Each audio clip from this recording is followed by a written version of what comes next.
kwento ni Tito Gala, isang bituin sa anino ng kanyang kapatid. Sa malawak na talaan ng mga bituin sa pelikulang Pilipino, may mga pangalang nagniningning ng walang kupas sa pagdaan ng mga henerasyon. Isa na rito ang iginagalang na aktres na si Gloria Romero, isang pangalan na halos kasing kahulugan na ng ginintuang panahon ng pelikulang Pilipino. Subalit sa likod ng kanyang maningning na karera, may isang kwento na hindi gaanong nabibigyan ng pansin sa kasalukuyang panahon. Ang buhay ng kanyang nakababatang kapatid na si Tito Gala, isang aktor na nag-iwan din ng sariling marka sa industriya, partikular noong dekada 50 at 70.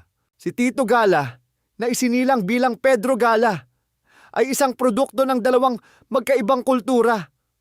Ang kanyang ama, si Pedro Gala, ay nagmula sa Pangasinan, habang ang kanyang ina, si Mary Borrego, ay isang Amerikana. Bukod sa kanya at sa kanyang nakatatandang kapatid na si Gloria, mayroon pa silang dalawang kapatid. Si Gilbert, na kalaunay naging isang doktor, at si Luis. Ang kanilang pamilya ay orihinal na naninirahan sa Estados Unidos. Sa isang hindi malilimutang pagbabakasyon sa Pilipinas upang bisitahin ang lupang sinilangan ng kanilang ama, biglang sumiklab ang ikalawang digmaang pandaigdig. Ang biglaang pagsiklab ng digmaan ay naging hadlang sa kanilang planong pagbabalik sa Amerika. At ang pamilya Gala ay napilitang manatili sa bansa. Ang panahong ito ay nagdulot ng malaking pagsubok sa kanilang pamilya. Sa gitna ng kaguluhan ng digmaan, pumanaw ang kanilang inang si Mary na nag-iwan ng malalim na lamat sa buhay ng magkakapatid. Matapos ang digmaan, kinailangan nilang harapin ang isang bagong kabanata at magsimula muli sa Pilipinas, ang bansang dati pansamantala lamang nilang bibisitahin. Habang unti-unting sumisikat ang pangalan ni Gloria Romero sa industriya ng pelikula, ibang landas ang unang tinahak ni Tito. Malayo sa kislap ng kamera at entablado, ipinagpatuloy niya ang kanyang formal na edukasyon. Nag-aral siya sa University of the East sa Maynila at matagumpay na nakapagtapos ng kolehiyo. Pagkatapos ng kanyang pag-aaral, nagsimula siyang magtrabaho. Taglay ang pangarap na iba sa pag-aartista. Gayunpaman tila nakatadhana pa rin siyang sundan ang yapak ng kanyang kapatid. Habang siya ay nagtatrabaho, isang alok ang dumating, isang paanyaya na subukan ang kanyang kapalaran sa pag-arte. Bagamat nag-aalangan noong una, tinanggap din ng binata ang pagkakataon. Nagsimula siya sa maliliit na papel, mga paunang hakbang na nagsilbing pagsasanay sa mas malalaking oportunidad na naghihintay sa kanya. Pagsilang ng isang bituin sa Sampaguita Pictures, ang taong 1,900 at 56 ang nagmarka ng kanyang opisyal na pagpasok sa larangan ng pag-arte bilang isang ganap na bituin. Ito ang taon kung kailan siya formal na ipinakilala sa pelikulang Society Girl. Sa proyektong ito, nagkaroon siya ng pagkakataong makasama ang mga kinikilalang pangalan sa industriya tulad ni Rita Gomez at Luis Gonzalez. Agad na napansin ang kanyang angking husay at karisma sa harap ng kamera. Ang kanyang pagganap ay nagpakita ng potensyal na siya ay maging isang pangunahing aktor dahil sa magandang impresyong iniwan niya. Agad siyang kinuha bilang isang contract star ng Sampaguita Pictures, isa sa mga pinakamalaki at pinaka-prestihiyosong production studio noong panahong iyon. Ang pagiging bahagi ng Sampaguita Pictures ay isang malaking karangalan at garantiya ng tuloy-tuloy na mga proyekto. Dito nagsimula ang sunod-sunod na paglabas niya sa mga pelikula na lalong nagpakilala sa kanya sa masang manonood. Naging napakaproduktibo ng mga sumunod na taon para kay Tito Gala. Noong 1957, naging abala siya sa mga pelikulang Torquata, Prinsesa Gusgusin at Hahabol-habol. Ang kanyang kakayahang umarte ay lalong nahasa sa bawat proyektong kanyang ginawa. Sa pagpasok ng taong 1958, lalo pang umigting ang kanyang kasikatan. Pinangunahan niya ang mga pelikulang Pagoda, Madaling Araw, Baby Bubut at Ulilang Anghel. Ang mga proyektong ito ay nagpatunay sa kanyang kakayahang magdala ng iba't ibang papel mula sa drama hanggang sa magagaang na kwento. Ang 1959 ay isa ring mabungang taon para sa kanya, kung saan nakasama siya sa mga di malilimutang pelikula tulad ng Kalabog and Bosyo, Mga Anghel sa Lansangan at Esmeralda. Ang kanyang tambalan sa iba't ibang leading lady ng Sampaguita ay palaging tinatangkilik ng publiko na nagpatibay sa kanyang estado bilang isang matinee idol. Sa pagsisimula ng bagong dekada, hindi nagbago ang bilis ng kanyang karera. Noong 1960, bumida siya sa mga dekalibreng drama tulad ng Isinakdal Ko Ang Aking Ama, Mother Dearest, Sa Hardin ng Diyos, at sa omnibus film na Pitong Amores.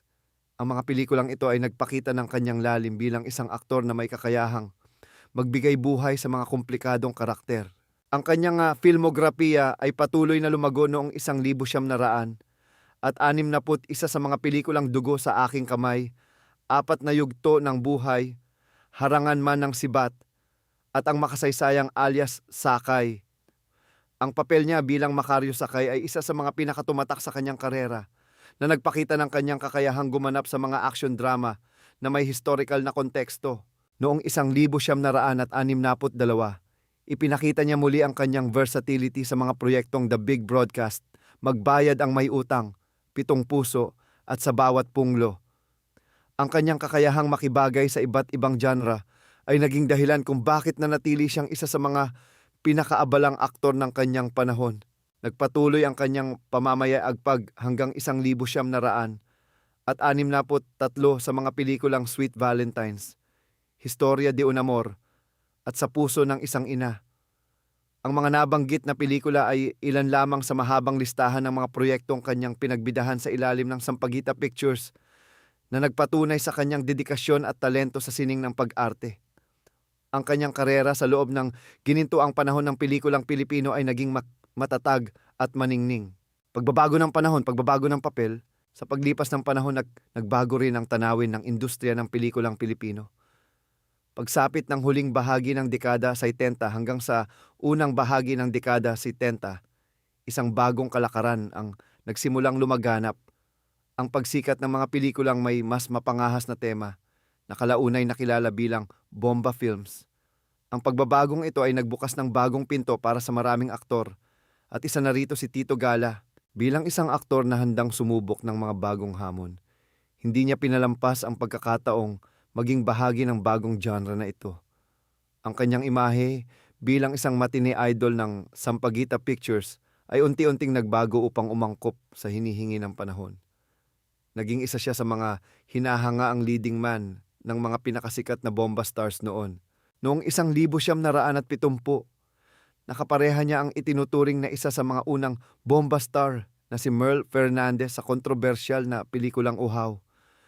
Ang pelikulang ito ay naging isang malaking tagumpay sa takilya at nagbukas ng daan para sa mas marami pang katulad na proyekto para kay Tito. Nasundan ito ng iba pang mga pelikula sa parehong genre.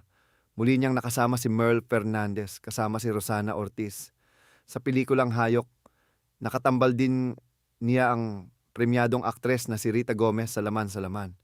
Muli niyang nakapareha si Rosana Ortiz sa Alimpuyo at si Lynn Rosel naman sa Limayon.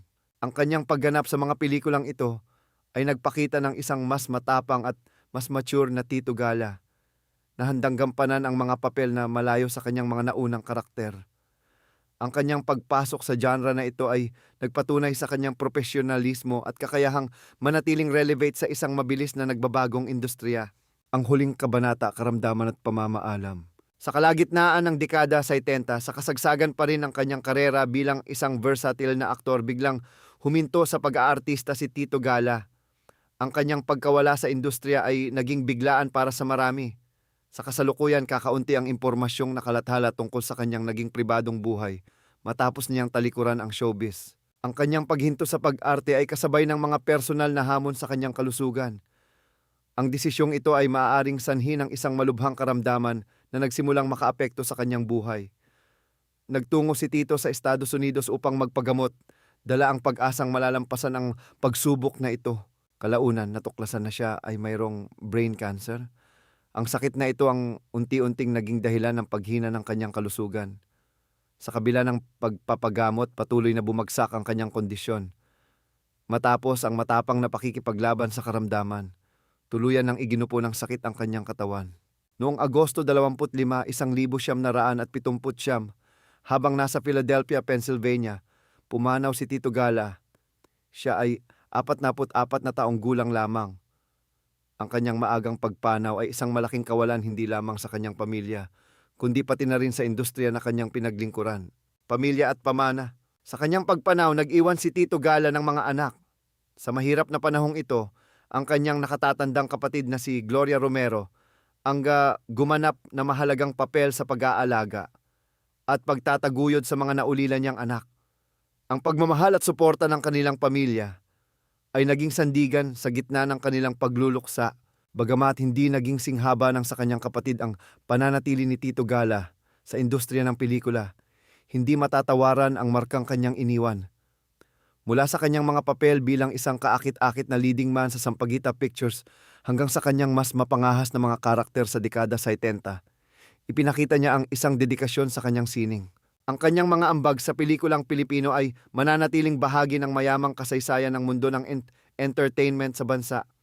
Si Tito Gala ay hindi lamang ang kapatid ni Gloria Romero.